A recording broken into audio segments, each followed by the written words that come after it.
नमस्कार दोस्तों, स्वागत है आप सबका मेरे YouTube चैनल पर।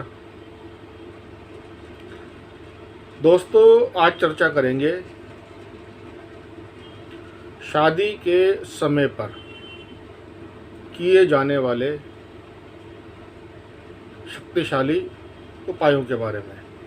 क्या ये उपाय होते हैं, कैसे इनको किया जाता है और शादी के समय पर ये उपाय करने का क्या महत्व होता है। लेकिन दोस्तों, इस जानकारी से पहले मेरी आप सबसे रिक्वेस्ट है कि आपको मेरी वीडियो अच्छी लगे तो मेरी वीडियो को लाइक करें, शेयर करें और मेरे YouTube चैनल को ज़रूर सब्सक्राइब करें और नोटिफिकेशन बेल को भी ज़रूर दबाएं, जिससे आपको मेरी आने वाली वीडियोस की जानकारी मिलती रहे। तो दोस्तों, शुरू करते हैं आज का विषय। शादी के समय पर किए जाने वाले शक्तिशाली उपाय कौन से होते हैं, जिनको करने के बाद शादी के बाद होने वाली दिक्कतों से, परेशानियों से बचा जा सकता है और इनका इतना महत्व क्यों होता है। तो दोस्तों, शादी के समय पर, जैसे हिंदू धर्म के अनुसार फेरे, तो जब फेरे होते हैं तो शादी के समय पर मंदे ग्रह का जो उपाय होता है वो बहुत ही प्रभावशाली होता है। तो जो भी ग्रह मंदा है उसका उपाय अगर शादी के समय पर किया जाता है तो वो जो उपाय किया जाता है वो बहुत ही प्रभावशाली होता है, असरकारक होता है। अब दोस्तों, जो मंदा ग्रह है वो चाहे औरत की कुंडली में हो या मर्द की कुंडली में हो, मगर एक चीज़ जो बहुत ही इम्पोर्टेंट लाल किताब में बताई गई है दोस्तों, वो ये है कि मर्द की जो कुंडली होती है उसके मंदे ग्रहों का उपाय जरूर कर लेना चाहिए, क्योंकि शादी की रस्म पूरा होते ही आमतौर पर जब शादी की रस्म पूरी हो जाती है तो औरत की कुंडली के ग्रहों पर मर्द की कुंडली के जो ग्रह हैं वो हावी हो जाते हैं, प्रबल हो जाते हैं, मतलब उनका प्रभाव ज़्यादा आता है। तो दोस्तों, अब बात करते हैं उपायों के बारे में। तो दोस्तों, अगर जन्म कुंडली में, यहाँ दोस्तों एक बात ध्यान रखनी है कि यहाँ वर्षफल को नहीं देखना, जन्म कुंडली को देखना है। तो अगर जन्म कुंडली में बृहस्पति मंदा है तब उसके लिए क्या उपाय करेंगे और किस तरीके से करेंगे। तो दोस्तों, जब बृहस्पति मंदा होता है तब ऐसे में शादी के समय पर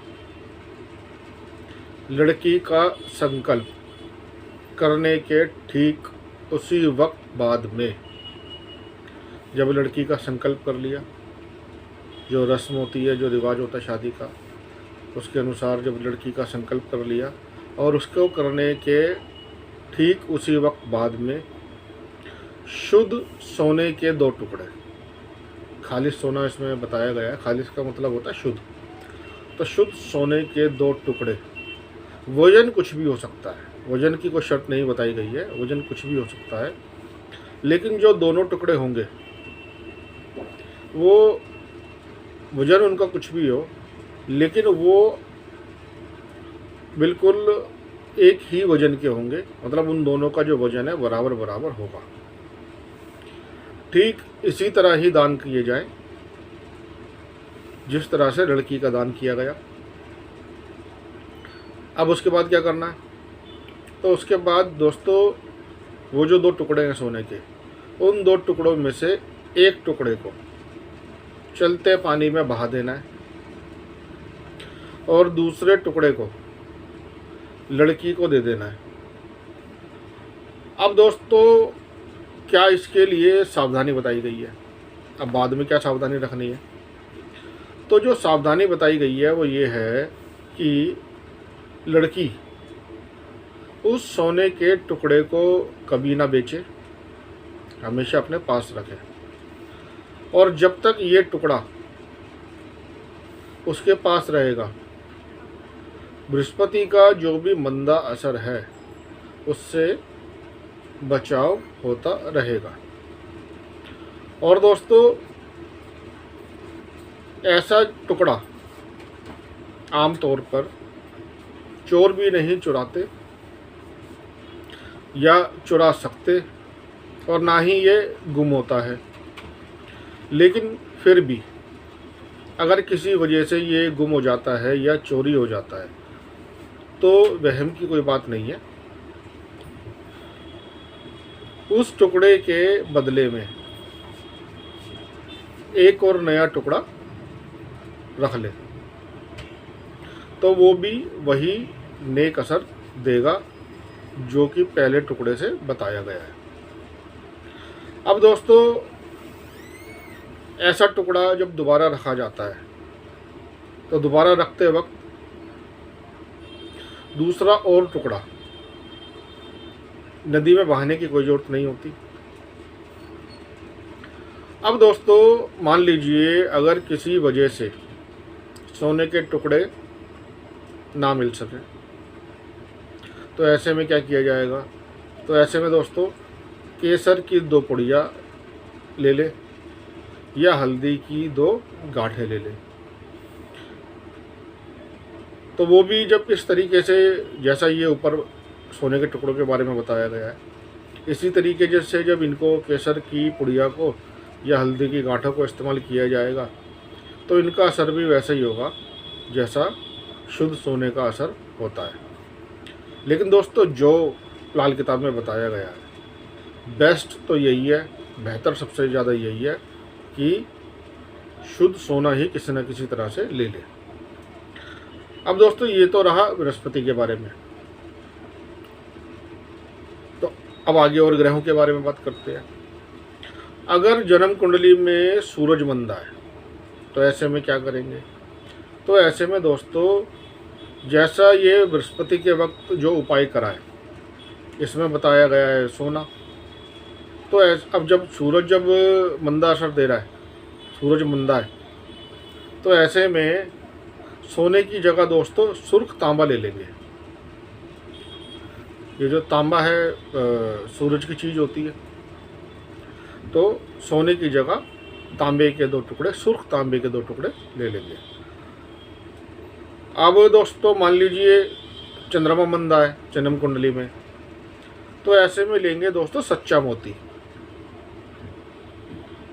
और सच्चा मोती लेंगे दूध के रंग का।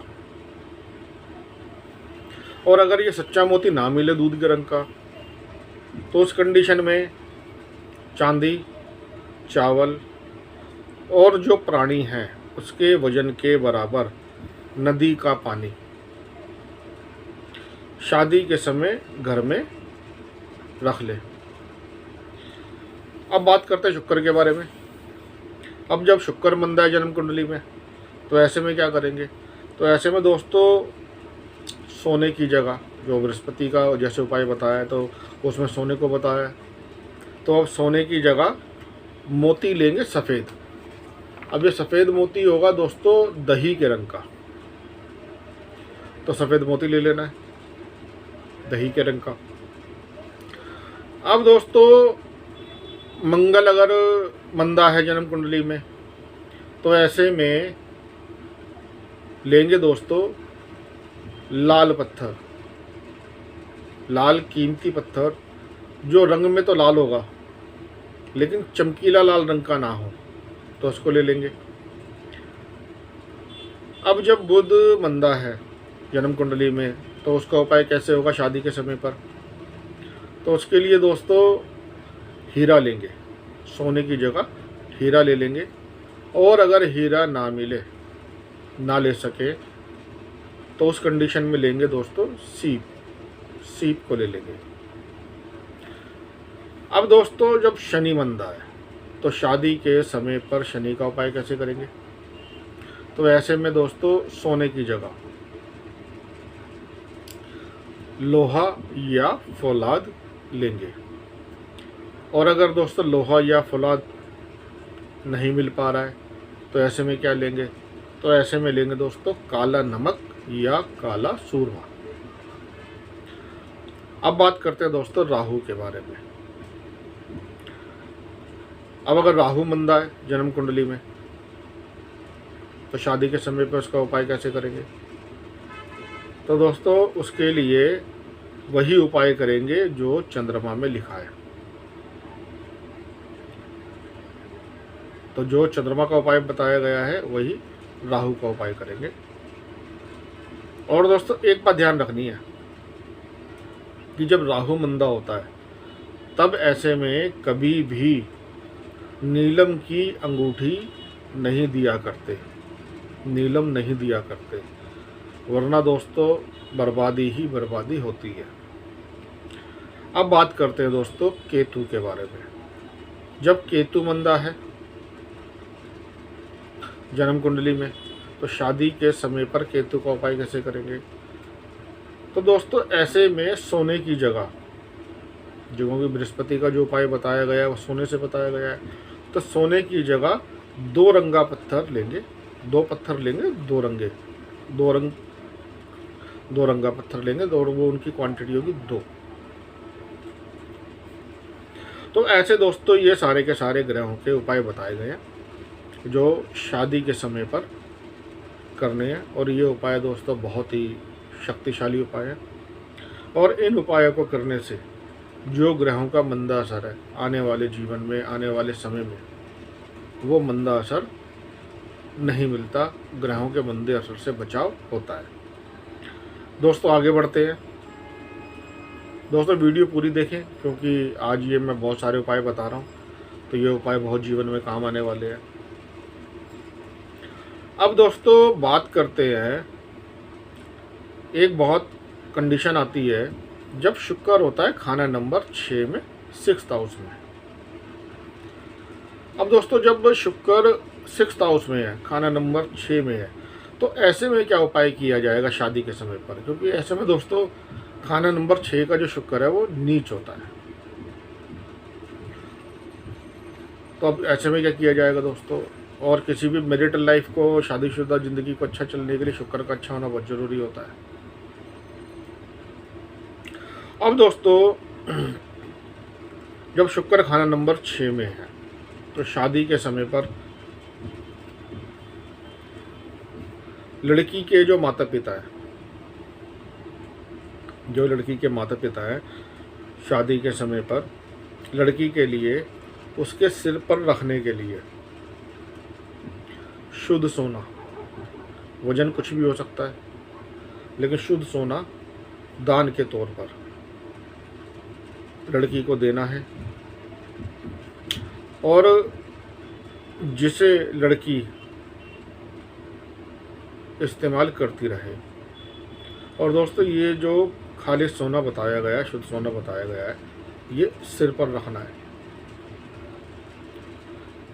तो ये जब शुक्र खाना नंबर 6 में होता है उसके लिए ये उपाय करना है कि शादी के समय पर लड़की के माता पिता की तरफ से लड़की के सिर पर रखने के लिए शुद्ध सोना लड़की को दान के तौर पर देना है।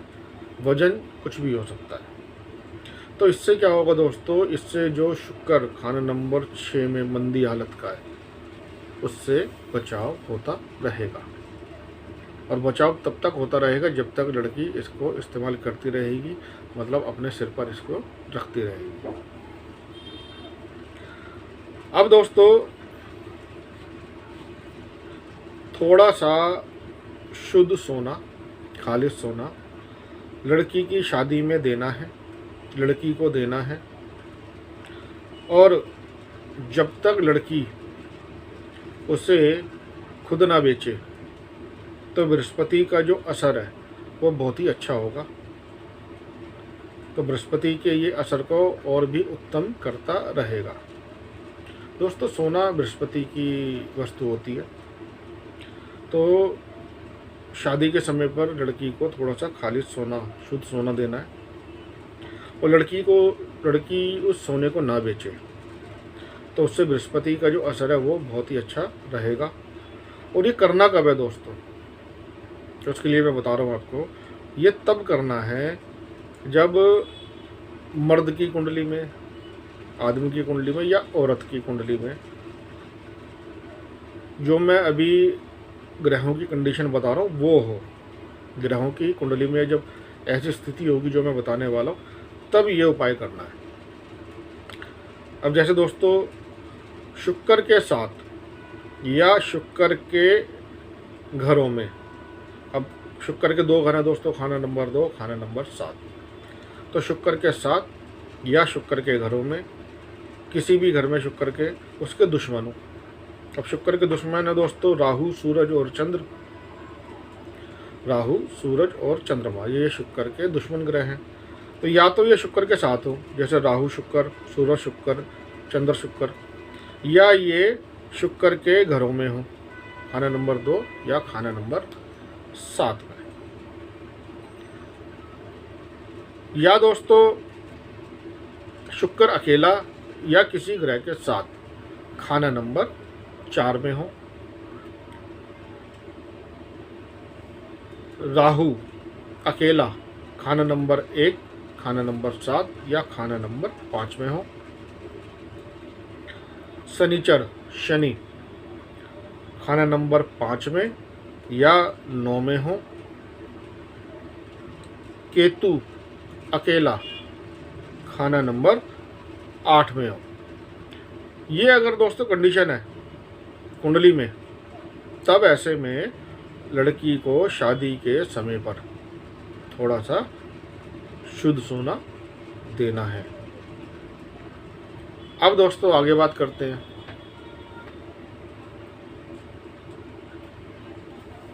अब दोस्तों कुंडली के अंदर केतु के साथ उसके दुश्मन ग्रह हों, जैसे अब केतु के दुश्मन है दोस्तों मंगल, चंद्रमा, सूरज, बुध। तो अब केतु के साथ उसके दुश्मन ग्रह हों, जैसे मंगल केतु हों इकट्ठे, चंद्रमा केतु इकट्ठे हों, सूरज केतु इकट्ठे हों, बुध केतु इकट्ठे हों। अब ये किसी भी घर में हो दोस्तों, कुंडली के किसी भी घर में हो, तो शादी के समय पर जो औरत है उसके, मतलब औरत अपने माता पिता के घर से शुद्ध चांदी लाए और उसे अपने पास रखे। तो ये कब करना है दोस्तों चांदी का उपाय, जब केतु के साथ उसके दुश्मन ग्रह हों। तो ऐसे में औरत शादी के समय पर अपने माता पिता के घर से शुद्ध चांदी अपने साथ लेकर आए, थोड़ी चांदी लेकर आए और उसे अपने पास रखे, उसे बेचे नहीं। या दोस्तों मंदे केतु का उपाय करना है, धर्म स्थान में, किसी भी धर्म स्थान में 2 रंग का कंबल देना है, 2 रंग का कंबल देना है। या दोस्तों केतु जब पितर ऋण से मंदा हो रहा है, केतु जब पितर ऋण से मंदा हो रहा है, तो फिर केतु का उपाय करना है। तो 100 कुत्तों को बारात की तरह एक ही दिन में खाना देना है। मतलब दोस्तों उनका खाना लेकर कुत्तों को बांटते जाना है और सूरज डूबने से पहले पहले 100 कुत्तों की गिनती पूरी कर लेनी है, मतलब 100 कुत्तों को खाना दे देना है। अब दोस्तों आगे बढ़ते एक बहुत इंटरेस्टिंग उपाय बताने वाला हूँ। दोस्तों अक्सर एक उपाय बताया जाता है कि आप अपनी जो पहली बीवी है उससे दोबारा शादी कर लें, मतलब पहली बीवी से दोबारा शादी कर लें। तो ये कब किया जाता है दोस्तों? आज ये चर्चा चल रही है कि शादी के समय पर शक्तिशाली उपाय कौन से करने हैं, तो इसलिए आज ये उपाय भी बता रहा हूँ दोस्तों। अब दोस्तों होता क्या है कि जब शुक्र खाना नंबर 4 में होता है। तो शुक्र जब खाना नंबर 4 में होता है तो दोस्तों ऐसे में 2 औरतें होती हैं और वो कायम होती हैं, जिंदा होती हैं। अब ऐसे में क्या करना होता है दोस्तों, तो पहली औरत से, पहली बीवी से पहला ही मर्द अगर अपनी बीवी से 2 बार कुछ टाइम छोड़कर, जैसे एक बार हो गया उसके बाद कुछ टाइम छोड़कर दूसरी बार शादी कर ले, तो इससे दोस्तों क्या होगा, इससे शुक्र खाना नंबर 4 की 2 औरतें जिंदा कायम होने की जो शर्त है वो दूर होगी। तो जो ये कंडीशन बताई गई है कि जिसका शुक्र खाना नंबर 4 में होता है उसकी 2 जिंदा औरतें होती हैं एक समय पर, तो उससे ये कंडीशन नहीं होगी जब वो अपनी पहली औरत से 2 बार शादी कर लेता है। अब दोस्तों अंत में एक उपाय और, जब दोस्तों कुंडली में बुध खाना नंबर 12 में होता है, अब बुध खाना नंबर 12 में है दोस्तों, तो शादी के समय पर लोहे का छल्ला लेना है जिसमें जोड़ना लगा हो। तो दोस्तों कुंडली वाले का हाथ लगवाकर छल्ले लेने 2, तो लोहे के 2 छल्ले लेने हैं जिसमें जोड़ ना लगा हो, बिना जोड़ के। तो एक छल्ला तो दोस्तों कुंडली वाले का हाथ लगवाकर दरिया में बहा देना है, नदी में बहा देना है, और दूसरा छल्ला वैसा ही लोहे का सेम कुंडली वाला हमेशा खुद पहने, हमेशा उसको पहनता रहे। तो दोस्तों बुध जो है, जो खाना नंबर 12 में है, हमेशा ही मददगार साबित होगा, मतलब बुध का बुरा असर नहीं होगा, बुध हमेशा अपनी मदद देगा। तो दोस्तों आज की वीडियो में मैंने आपको बहुत सारे उपाय बताए। उम्मीद करता हूँ मेरी इस वीडियो से आपको काफ़ी अच्छी जानकारी मिली होगी। आपको मेरी वीडियो अच्छी लगे तो मेरी वीडियो को लाइक करें, शेयर करें और मेरे YouTube चैनल को जरूर सब्सक्राइब करें। धन्यवाद।